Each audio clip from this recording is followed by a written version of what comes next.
আজকে জাইমা রহমানের গোলকিপার হিসেবে চেলসিতে চান্স পাওয়ার বিষয়টা নিয়ে একটু কথা বলতে চাচ্ছি। কথা বলার কারণ হচ্ছে আজকে সকালবেলা যখন নাস্তা করে সোশ্যাল মিডিয়াতে ঢুকলাম, তখন দেখলাম বিভিন্ন লোক বিশেষ করে আমার ফ্রেন্ড লিস্টে, ফেসবুকের ফ্রেন্ড লিস্টে বিভিন্ন মানুষ জাইমা রহমানের বিভিন্ন ভিডিও, ফটো কার্ড, ফটো এগুলি পোস্ট করছে। এবং যারা পোস্ট করছেন তারা আমি দেখছি তারা সবাই হচ্ছে আওয়ামী লীগের সমর্থক। তাদের সবার কভার ফটোতেই নো ভোট, নো ভোট বা বঙ্গবন্ধুর ছবি এরকম। ঠিক তেমনি যাদের কভার ফটোতে আপনার আইদার খমেনির ছবি অথবা হচ্ছে হাদির ছবি, মানে জামাতের বটবাহিনী বা এনসিপির বটবাহিনী, এই ধরনের মানুষগুলি এআই দিয়ে ভিডিও বানিয়েছে। এআই দিয়ে ভিডিও বানিয়ে সেই ভিডিও মানে ফুটবল খেলার বিভিন্ন ভিডিও, মানে জাইমা ফুটবল খেলছে এই ভিডিওগুলি পোস্ট করছে এবং তাকে নিয়ে নানান ধরনের ট্রল করছে, হাস্য তামাশা, মানে পুরো তামাশা বানিয়ে ফেলছে। জাইমা রহমান একজন ব্যারিস্টার, আপনারা জানেন, প্রধানমন্ত্রীর কন্যা। এখন সে নিজের মুখে তো এই কথাটা বলেনি, মানে কথাটা বলেছে আমাদের ক্রীড়া প্রতিমন্ত্রী। এখন ক্রীড়া প্রতিমন্ত্রীকে তো তারেক রহমান বা তার কন্যা এই কথা তাকে বলতে বলেনি, তাই না? রিকোয়েস্টও করেনি যে আপনি যে এই কথা বলেন। সে অতি আগ্রহে বলে ফেলেছে বা ঝোঁকের মাথায় বলে ফেলেছে, যে কারণেই বলে ফেলেছে। এখন যদি সেটা নিয়ে আপনাদের সন্দেহ থাকে, যেহেতু আপনারা সবাই বাংলাদেশে থাকেন, ইউরোপের এডুকেশন সিস্টেম সম্পর্কে আপনাদের বেশিরভাগ মানুষই যে বট বাহিনী আইডিয়া নাই, এবং যাদের আইডিয়াও আছে তারাও যারা সন্দেহ পোষণ করছেন যে না, সে কখনোই চান্স পায় নাই, উনি আর কি মোসাহেবি করছেন বা ইত্যাদি ইত্যাদি, সবাইকেই আমি বলতে চাই যে মানে আমি যেহেতু দীর্ঘ সময় ধরে ইউরোপে থাকি, সেখানে হচ্ছে খেলাধুলা একটা part of education, extra curricular activity, physical education, PE, ঠিক আছে, এগুলি সবসময় থাকে। তো যেটা হয় যে স্টুডেন্টরা খেলাধুলা করার সুযোগ পায়, তারা বিভিন্ন রকমের তাদের যেই ইন্টারেস্ট আছে, যেই ধরনের গেমস, মানে তাদেরকে শুধুমাত্র বসে বসে পড়াবে যে স্কুল, সেটা করে না স্কুল। যে আমি শিক্ষকতা করি ইউরোপে, তো এখন তাদেরকে যেটা করা হয়, তাদেরকে তাদের যে বডি ফিটনেস, তারপরে তাদের হচ্ছে আপনার ইয়েতে মেন্টাল হেলথ, এই সমস্ত বিভিন্ন বিষয়ে খেয়াল রেখে তাদেরকে বিভিন্ন খেলাধুলা এঙ্গেজ করা হয় এবং বাচ্চারা খুব আনন্দের সাথে খেলে। এখন জাইমা রহমানের কিন্তু বিভিন্ন ফটো আবার অনেকে পাবলিশ করছে, যেটা হচ্ছে উনি খেলছেন, ফুটবল খেলছেন। এখন বিষয়টা হচ্ছে কি যে উনি বড় কোনো টিমে চান্স পেয়েছিলেন বা গোলকিপার ছিলেন না না ছিলেন, সেটা বড় কথা না। বড় কথা হচ্ছে কথাটা বলেছে অন্য আরেকজন। কথাটা যে বলেছেন তিনি জাইমা রহমান না, বা তিনি বলেওনি। তো তিনি যদি বলে থাকেন সেইটা নিশ্চয়ই সে আর কি সেটার প্রুফ তার কাছে থাকবে, সেজন্য সে বলবে। কিন্তু বলেছে একটা লোক, যে লোকটা বলেছে তাকে ট্রল না করে ট্রল করতে শুরু করেছে এই মেয়েটাকে। কারণ মেয়েদেরকে ভিকটিম বানানো খুব সহজ, এবং এই কাজটা যারা করছে তাদের মধ্যে 50% হচ্ছে নারীরা। আমার ফেসবুকে 50% নারী, তাই না?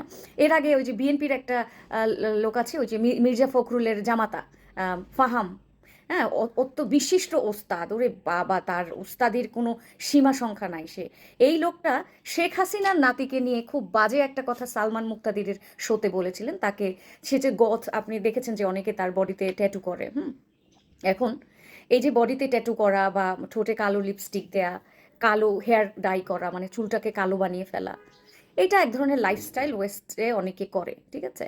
এখন আরেকটা মানুষ, সে তার বডিতে ট্যাটু করেছে না না করেছে, তার শরীর, আপনার কি হে বাবা ফাহাম?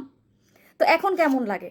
এখন জাইমা রহমানকে খুব সামান্য একটা ব্যাপারে, যেটা সে বলেওনি করেওনি, সেটা নিয়ে তাকে ট্রল করছে। তো এইখানে বিষয়টা হয়েছে কি, বাংলাদেশের রাজনীতি এতটাই নোংরা, এখানে একজন আরেকজনকে ছোট করা, ট্রল করতে ব্যস্ত। এখানে ভদ্রতার কিছু নেই। বিগত 18 মাস ইউনুসের শাসনামল বাংলার ইতিহাসের সবচেয়ে জঘন্যতম শাসনামল, এবং ইউনুস হচ্ছে মব তৈরির আর কি কারিগর, মবের কারিগর। এই মবের কারিগর এমন মব বানিয়ে রেখে রেখে দিয়েছিল, মবকে এমনভাবে সেই আর কি সার কীটনাশক দিয়ে দিয়ে বড় করছিল যে এই মবস্টাররা বিগত দিনে শুধু গালিই দিয়েছে।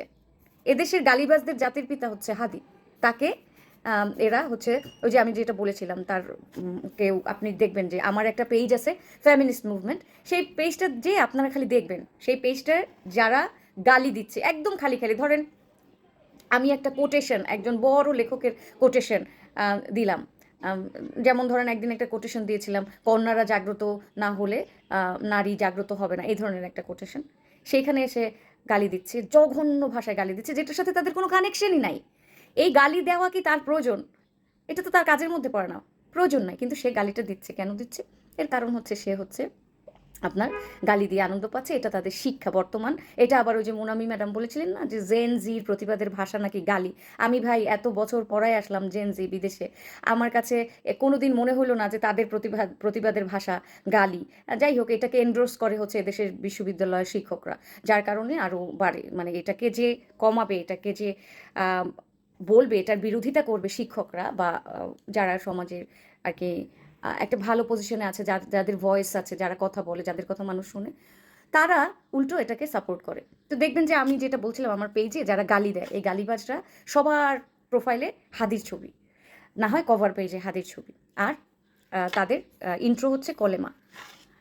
এবং এদের অধিকাংশ হচ্ছে আপনার নিচে আপনার আরবিতে কিছু না কিছু লেখা, বা জামাতের বিভিন্ন ভিডিও টিডিও বা এনসিপির বিভিন্ন ভিডিও শেয়ার করা। এখন আমি প্রত্যেকটা প্রোফাইলে যে দেখি যে এরা আসলে কারা, যেহেতু শিক্ষক গবেষক মানুষ, আমার স্টুডেন্টদেরও আমি মাঝে মধ্যে দেখাই যে এই যে দেখো যে কিভাবে আর কি এরা গালি দিচ্ছে, এবং এই যে ধর্মের নাম তার মানে কি দেখেন, ইসলামকে কলুষিত করছে, ইসলাম ধর্মের 12টা বাজিয়ে দিচ্ছে।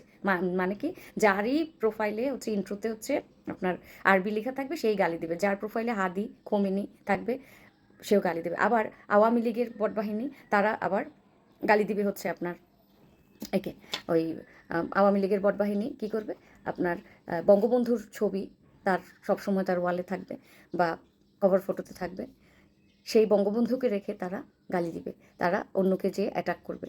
হ্যাঁ, অন্যকে, এই যে যেটা জাইমাকে করছে। তো ওই যে বললাম না ফাহাম হোক, এই ফাহামকে আমি বলি যে এই যে উস্তাদি করেছেন না, যে আপনারা হচ্ছে যে আরেকজনকে ছাপড়ি বলেন, কি আপনি বিরাট বাহাদুর হয়ে গেছেন, আরেকজনকে ছাপড়ি বলেন। একটা মেয়ে তার শরীরে কি ট্যাটু আঁকবে, কিভাবে চলবে, চুল কালো করবে, ঠোঁটে কালো লিপস্টিক, এটা তার ব্যক্তিগত ব্যাপার, থাক না, লেট দেম বি, তাদেরকে তাদের মতো থাকতে দেন। কিন্তু এই যে কথা বলেছেন আজকে দেখেন, এই আবার জাইমা রহমানকে নিয়ে ট্রোল করছে, যেটার জন্য সে একেবারেই দায়ী না। জাইমা রহমানের এখানে কোনো ইনভলভমেন্টই নাই, সে না কিছু বলেছে। কিন্তু এই যে বাংলার বটবাহিনী, এই যে আওয়ামী লীগের বটবাহিনী, এই বটবাহিনী, এর মধ্যে নারী আছে, আমি বললাম, এরা এই বটবাহিনী কি ঝাঁপিয়ে পড়লো কি, যে জাইমা রহমানকে ট্রোল করার সুযোগ পাইছে। এই সুযোগটা তারা হাতছাড়া করবে না, সবাই মিলে এখন তার ভিডিও বানিয়ে, তার ছবি বানিয়ে তাকে ট্রোল করছে। এগুলো বন্ধ করেন, অসভ্যতার একটা লিমিট আছে, আপনারা না অসভ্যতার লিমিটটা ক্রস করে ফেলেছেন।